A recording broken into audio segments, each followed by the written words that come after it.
Now, whenever you, whenever you're faced with a situation where you need to think, then you need to, if you can follow along and follow somebody else's line of reasoning. Some of the answers to these questions come from experience, and there's a lot of words on some of the slides, probably. I'm just going to give you a synopsis to them and all this, and I know it's flipping through to a new place to take notes. Somebody tell me what this is. Armature. It's an armature. What do you call this part of it? This is an armature. What do you call that part? Starts with a C.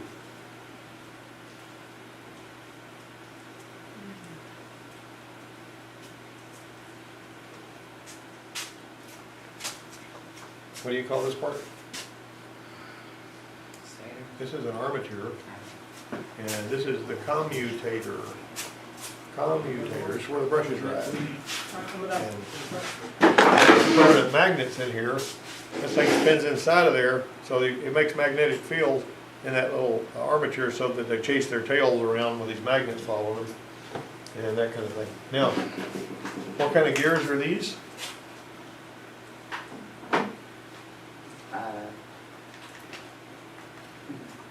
Planetary gear. Planetary gears, there you go. Why do we got planetary gears in a starter? Chrysler used to have planetary gears in some of their old starters, and when they spun over, they sounded like odd sound to them. Anyway, ask a mechanic. That's you, by the way. Listen, evaluate, and think. I want you to pay attention to these slides and these problems that these people email about. This girl's name is Stacy. Come across your page, you go get some answers, got my oil changed, didn't put oil in the car, the engine got seized on the driver's side, found inside the engine a few roller rockers were completely destroyed. Replaced them, got a new battery, new spark plug, now the car runs again. Problem is it runs weird. Drives just perfect, other times it's a slow start, when I mean floor it, you kick out of the slowness until about 25 miles per hour or so. Then I have to floor it because it seems not to get enough power to keep the speed I'm holding the accelerator. So I've been told it's the fuel injectors. I feel it's got something to do with the fuel pump or maybe the filter. If I stay in park and rev the engine, it drives fine until a few minutes later and then back to the slowness. That's just a long, drawn out thing. Give me some ideas. What do you think? What are you thinking? She's starving for power, right? And so, now like fuel starvation problem, basically what I told her was, so you don't have anybody who can check the fuel pressure, why don't we just go ahead and throw a filter on it and see what happens? And she said, she said, hey, the fuel filter's all wrong with it. There was a girl one time that was a waitress and worked at a steakhouse down there below Bondi's and the thing. She walked over one day, she said, hey, you guys are mechanics, right? She said, yeah. She said, well, I drive a 77 Volkswagen Rabbit. And she says, and I've got it won't hardly go. And I said, okay, well, the fuel filter is probably what it is on the fender, or where I told her where it was. And she didn't have any money much, so she took it off at home and she knocked all of the trash and everything and the leaves and junk out of it. And she put it back on, she go, hey, it runs a lot better. So she just beat the trash out of her fuel filter anyway. Got a clicking sound, like a vent door trying to open or close when the heater's on. To get the heater to blow warm air, I usually have to, all the back vents on. Same with the air conditioner, has a clicking noise. Is this something I can fix? Tell me about a clicking noise. Anybody got a clicking noise? Click, click, click, click. What are you hearing? What's usually the cause of a clicking noise when it's related to the AC inside the car? Basically, we're looking at little busted teeth on those gears and those actuators, right? All right, clicking is probably related to some jam doors in the plenum. The actuators make that noise when they try to move it, it won't move. A lot of times it breaks little teeth off. A tech would remove the actuators, try to move the doors by hand. That's what you do when you're doing air conditioning. If it won't move the door, you take the actuator off, you see if you can move the door. That make sense? That makes sense, doesn't it? All right, so if they move freely, the actuators need to be replaced. All right, look at here, the repair's done and the heater's working. He didn't tell me what he did. He just said, hey, you're right on, you know. I really appreciate those, Ken. Didn't give me any information here. I'm having a problem with my late 90s model GMC Suburban automatic transmission. I had the oil change 2 days ago. Day before this, I'm having a problem when I was driving. It starts just fine, but then instead of changing gears, it stays in first gear and the RPM just increased. Does that sound familiar? But it stays in first gear, never shifts. The speed gradually increases, but you can tell it's still in first gear. I've checked all the fluids and everything's fine. I was low on coolant, so I added that. Now, he sounds to me like he left out some information, didn't he? But he basically, what are you thinking of whenever you got one that stays in first gear and it won't shift? What does the engine controller need to know in order for it to shift Speed. out of first gear? It needs to know vehicle speed, right? Yep. Right? All right, talk to me. That's what I'll do there. Oops. What the heck is that? Too far. All right. The PCM either doesn't know the vehicle's moving or there's something stuck around operative in the shift circuit. Speedometer works? I didn't even tell me that. Have somebody retrieve the trouble codes, write them down, remove the battery cable for about 10 minutes, put it back on, reboots everything, see if it makes a difference. Hey, took care of it. Not very descriptive. I don't know. Now, I only collected the ones where I was able to help somebody and they gave me positive feedback, right? I've got about 4 or 5 of these PowerPoints, each with about 30 slides. Anyway, I've got a 98 Nissan Frontier 5-speed 2.4 liter 4-wheel drive truck. When I'm either in gear or not, in my engine will sputter when the gas pedal is lightly pressed. Once driving up to speed with the gas pedal at least halfway down, things seem fine. He's put wires, plug, distributor cap, that's what everybody always does. Wires, plug, distributor cap, wires, plug, distributor cap. Plugs and wires, plugs and wires. Back in the old days, it was points and plugs, you know. I have a K&N air filter that was cleaned about a year ago, and my fuel filter was changed less than 3 years ago. The problem started when the check engine light and code saying cylinder 4 misfire. That's when I changed the wires plug, and I'm still having the sputter. That's a 98 Nissan. 4-zone. And you put plugs in the van for a skip last Thursday. Remember that? Took care of it too. Help this guy. You'll be surprised about this one. There's 4 little ports that feed exhaust gas to the cylinders on those trucks for part of your EGR system. If I remember correctly, one of my students had that problem on his mother's truck and all the ports except one was clogged. I imagine port number 4 is the only one that's getting EGR, thus the misfire. Disconnect the vacuum hose, go to the EGR valve, drive the truck that way. If the sputter goes away, the EGR ports need to be cleaned. That's something I also use for 3.8 liter Fords. Let me know what you find. Wow, not only does it not sputter anymore, but it seemed like it kind of picked up about 10 horsepower. So I'm kind of strapped for cash, so how long do I have until I pay somebody else to clean those ports out?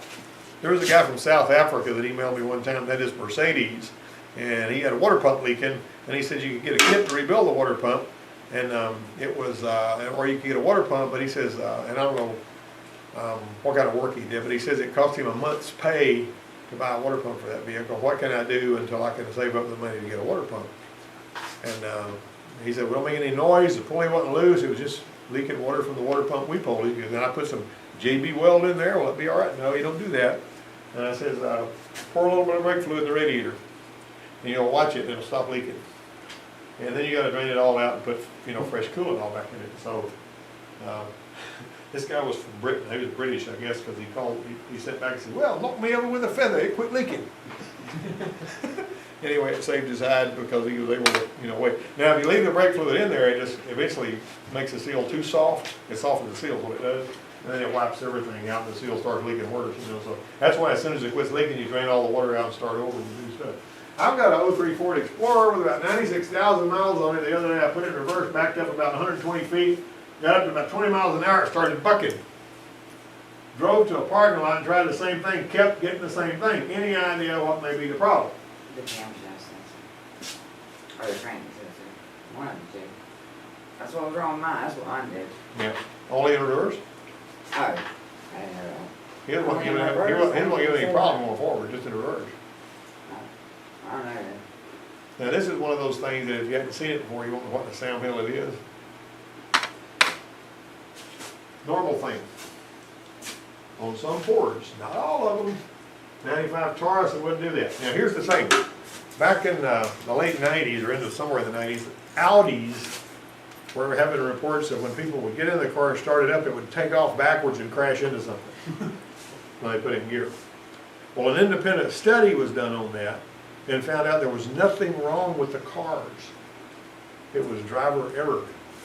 And what the drivers would do is they'd put their foot on the gas. That was before the days when you had to put your foot on the gas to take it out of gear. And the reason you have to, I'm sorry, the reason you gotta put your foot on the brake and take it out of gear now is because of that. When you put your foot on the gas and you put it in reverse, what's it gonna do? It's gonna surge backwards. And if you don't, maybe you didn't buckle your seatbelt, it shoves you against the gas pedal and you can't get off of it. Because it's a snowball situation, it just goes faster and faster and faster, and then it crashes and burns. Not a good idea. So what they did was, my Taurus, one time, have you ever been driving on the interstate and missed your exit and didn't want to drive another 20 miles? I got over on the shoulder, and I backed up pretty fast. And I noticed it going, like that. That's weird. Never felt that before. I felt something wrong with the car. But it driving, I just fine. Well, this friend of mine had a Taurus just like mine. They bought his wife, and it was doing that. And he tore the transmission apart, did all kinds of work on it and everything. He was a transmission mechanic before the place. Never could find anything wrong with it. And what I found out was it was a strategy that was typed into some of those controllers to keep you from going so fast backward that you crash and burn. You know what I mean? It lets you helps you get control of it. Anyway, so not all Fords have this strategy. Eddie had this 98 Taurus we talked about the other day, and I was gonna see if his would do it, and you could get 70 miles an hour out of that thing going backward, it wouldn't do it. But some of them were set up that way and some of them wouldn't. He said, you just took a huge weight off my shoulder, I was gonna rebuild the transmission. You know, but anyway. 70 in reverse. Yeah, it would. I mean, it would just really scream going backwards. But then I was trying to see if it would do the same thing. I just bought a 1998 Acura CL30 with an auto trans, and it runs smooth and strong, has directional tires, but the two in the front are different than the two in the rear. Now, when I accelerate and decelerate, I hear a humming noise, sounds just like the tires. Since it's automatic transmission, I put it in neutral. Next time I slow to stop, see if the noise won't be transmission, the noise is still there. Could two different sets of direction tires make the noise? I checked the transmission fluids, it's perfect in pink, car shifts smooth, just this annoying noise between 25 and 30 miles an hour and then fades away. Now, this is not the answer I gave you, but I will tell you what will happen sometimes on these cars like that Toyota out there that we got, that's sitting in the thing. When somebody has driven the car far enough to have a funky pattern on the rear wheels, a wear pattern, and then they rotate the tires and they put them to the front, it starts sounding like you're driving a tractor down the road. And the only way you can fix it is put the front tires back on the back. And then it sounds normal. Now, in his particular case, I said, try switching the engine off with the transmission in neutral with a noise present, and you'll get an additional piece of data. The email indicates you may have replaced the tires, but still have the noise. See, I wasn't sure. When you swerve gently from one side to the other, check, see if the noise comes and goes with the swerving.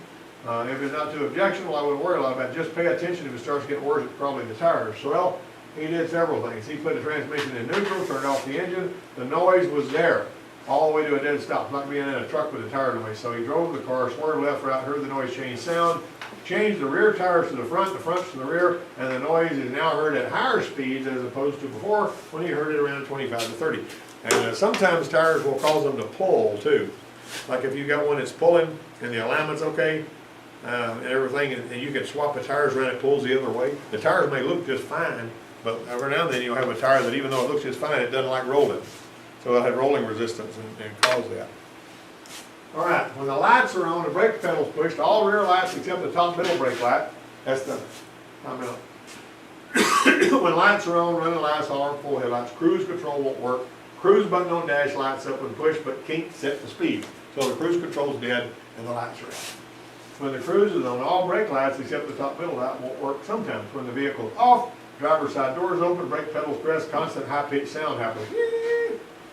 Same sound as the warning given when the car is off, doors open, lights are left on. No problem I'm aware of with wipers, headlights, internal light, turn signals. Sunshine had thought this would do really well.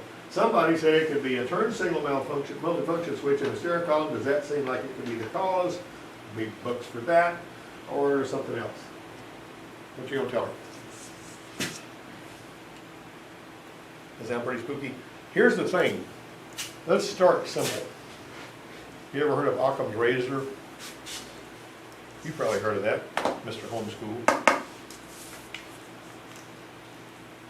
If you break that down to a synopsis, it basically means the simplest solution is usually the best one. That's what that usually means. Now, the simplest solution may not fix it, but that's the smartest thing to start with, right? So what would be the simplest thing she needs to do? Any ideas? What are you thinking? Sunshine needs help. All right, now like the bulb socket or the bulbs, I'd start by replacing both rear bulbs. Examine the bulb sockets for corrosion, heat damage. Seems both of the sides would have the same problem. They could have died at one at a time. The reason the cruise would react to this concern is the cruise control searches for a ground through the stop lamp bulbs. The cruise control couldn't care less if there's any power on that line going to the stop lamps. It don't give a rip about that. It's looking for a ground coming back through those bulbs. That ground's neutralized when that power went powered up. So if your bulbs aren't working, your cruise won't work. You got it?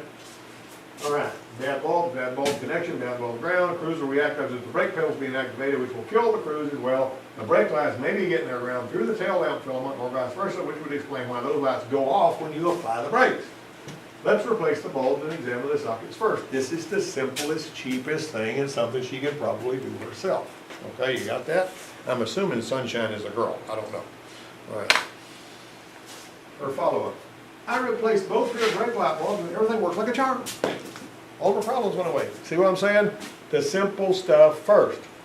You got it? Now see, these things actually spread across engine performance, electrical. All right, pulled the transmission out of my Dodge Dakota, had it rebuilt at a local shop. After reinstalling it, the engine wouldn't start. There's no spark. One time this kid that was working with over at the Ford place did this. And he says, he did a bunch of work in there, pulled the transmission, I don't know what he did. And he was sitting in the truck, spinning it over and it wouldn't start. And he spun it over and he spun it over and he spun it over and he spun it over. He was sitting in the truck with this dumb look on his face, spinning it over.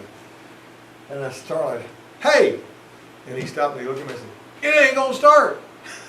Right, burn the starter up or what?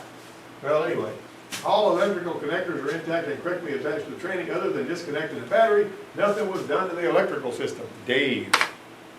All right, give him some direction here.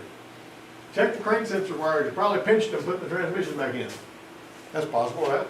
You know what he did? He pulled the crank sensor out and he found a star washer on the end of the crank sensor. It was a magnet and it picked it up.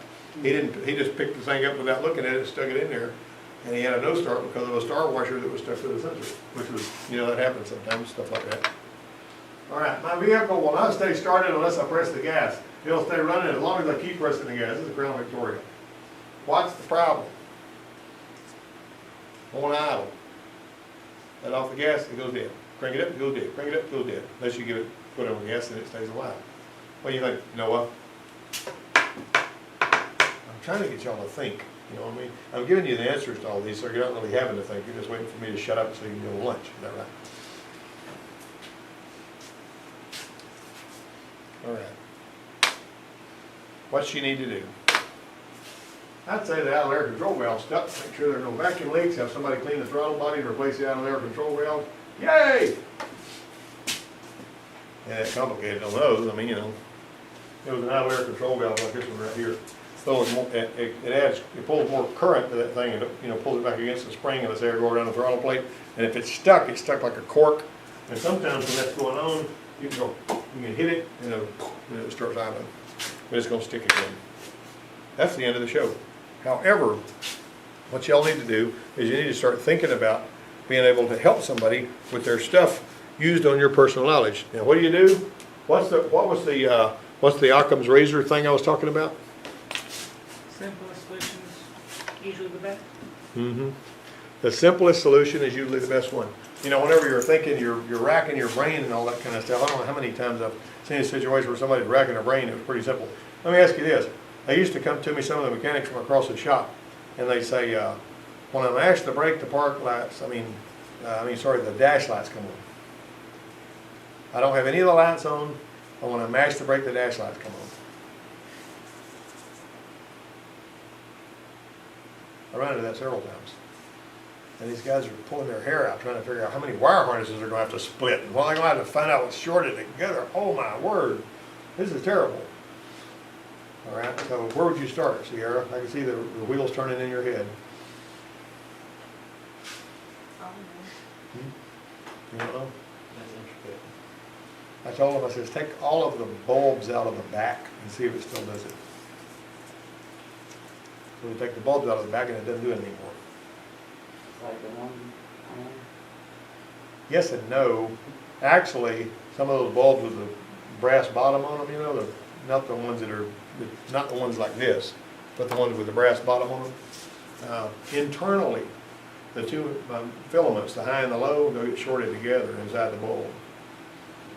And since the dash lights are connected to the tail lights, see, if the tail lights go out, it kills the dash lights too, even though it's a separate fuse, it's, you know, in series. And the reason they do that is because if your dash lights go out, you'll usually do something about it, because you won't know. It's an indicator that your tail lights may be out. So if your dash lights ever go out, look at your tail lights, because they may be out. And not having tail lights can cause you to have a crash and burn situation. Did you know that if the high mount stoplight is out on the car, and I've said this a bazillion times, you're 40% more likely to get rear-ended if your car doesn't have a high mount stoplight, or if the high mount stoplight doesn't work? That's why whenever you guys are, huh? That one, the one up top. The one in the middle on the top. Center high mount stoplight. That's CHMSL. CHMSL. General Motors and Chrysler both abbreviate it that way, CHMSL. CHMSL. See, that's not an acronym because it doesn't spell a word, but center high mount One of stoplight. my lights is out on that's Huh? one of my lights up there is out. All right, now, How when much it, is a clock spring? Cause I really want my horn to work. Well, mine's 350. Oh my goodness. let's I take don't your, care how let's long take it your works. horn and wire it up to a button. Just wire it up to a button so you can blow your horn with a button. That work? Now, why were you wanting to blow your horn?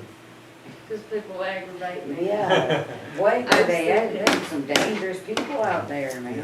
Yeah, I know, if they aggravate you and you blow the horn, they may wanna come back and, get in your face, you know what I'm saying? No. My brother's horn didn't work. He used to keep him one of them air horns. He'd stick out. There's an idea. Well, that's a pragmatic. That's a clever man right there. Well, I'll tell you what, I was driving my Volkswagen Rabbit one time down the road going to work when I was working in Dothan, and the diesel Rabbit, it got 55 miles to the gallon. I love that car. And I gave it to my son when it had 400,000 miles on it, whenever, and he drove it until it died. But anyhow, I was driving along with that little car, and there was some yo-yo that came out in front of me. He had a mist all over it. They built a pickup truck, and I was out there close to Wicksburg somewhere. He comes out, he runs me off the road like he didn't even know I was there. And I was, you're about to get hit, so you go off into the grass over here and all that kind of stuff. Boy, I tell you what, I picked me up some speed on my diesel Rabbit, and when I was around him, I went, neep.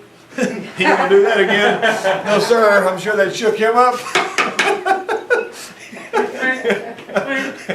Neep. Stupid old horn, neep. I want something that's gonna make some really noise. I did that to somebody one day in Enterprise where that big brick bank is, CB&T? across from where 27 Yeah, going towards I know, that's Ozark is. CB&T, yeah.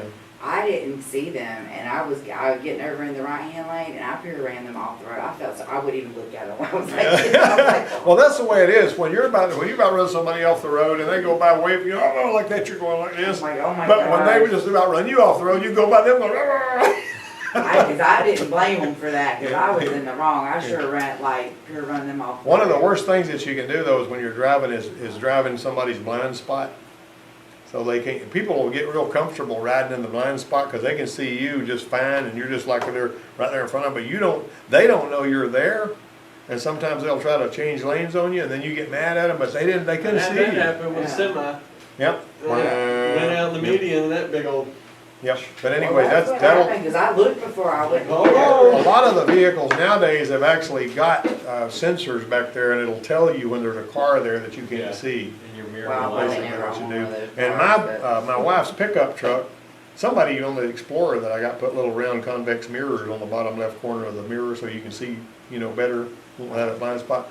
And her truck's made that way. It's got little convex mirrors so that you're less likely to crash into somebody and all that. But I mean, people have been, crashed and got hurt really bad because somebody changed lanes on them and not, and they run into a hay baler or something like that. I know of a situation like that. But typically when somebody has an accident in traffic is because one person does what other people don't expect. You know what I mean? Everybody kind of expects you to act a certain way. When you don't turn on a turn signal, you don't know they're turning. You're liable to try to go around them and then they turn and bam, run into you and all that kind of thing. So you just gotta be really careful with that. And it's always a good idea too when you're test driving a customer's car you know, to be extra careful. But, you know, because, well, you don't really wanna get caught at at Hardee's on somebody else's car.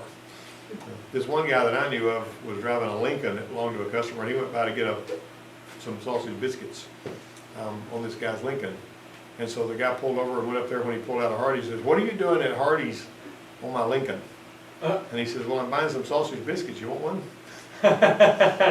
Well, not all customers are gonna be that understanding, you know, so make sure that you recognize the fact that this is not your car to run errands on, because they're gonna get ticked off if they find you out there driving around, or driving it too aggressively, you know. There was a guy that had a Mustang, that was a '66 Ford Mustang, and he brought it up there, and he said, "I want to tune up down on this Mustang." It was totally restored, you know. And he said, "I want to tune up down on it by the best guy that you got." And, you know, so, well, they gave it to me, you know, what can I say? You know? Anyway, so I very carefully points plugged, did everything just like I would have done back in the '70s working at a gas station, you know. Got that thing and I drove it, and this was a beautiful car. It was perfectly restored and everything. And I drove it out there and I pulled back in there and I said, "Well, it seems to me like it runs pretty good, you know." I didn't put the scope on it or nothing because he didn't really tell me what kind of an issue he had. So him and the shop foreman, well, he took it, he came back, and he wanted the shop foreman to ride with him. And so he's tacking this thing out to about 6,500 RPM. He's redlining it and feeling it cut out when it's redlined. Really? And the shop foreman says, "Well, there's no wonder my guy didn't find it. I'd have had something to say to him if he was driving a car, any car this way."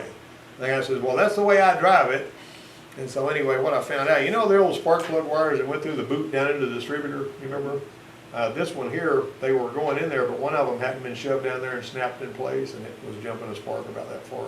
So when he was really tacking it out, one of the plugs was, you know, didn't have enough you know how I told you on your scope pattern, what goes this way doesn't go that way? It was going too high this way and it didn't have enough going that way. And the spark was burning out before, you know, it needed to on that one cylinder. Anyway, that was the thing on that. And I found it with a scope. I put the scope on it, it was plain as day. I mean, I should have scoped it anyway, but he didn't say, all he said was he wanted a tune-up. Sometimes they don't give you enough information, right? That's the deal with that. Anyway, that concludes my little, my rant today. There was somebody actually in New York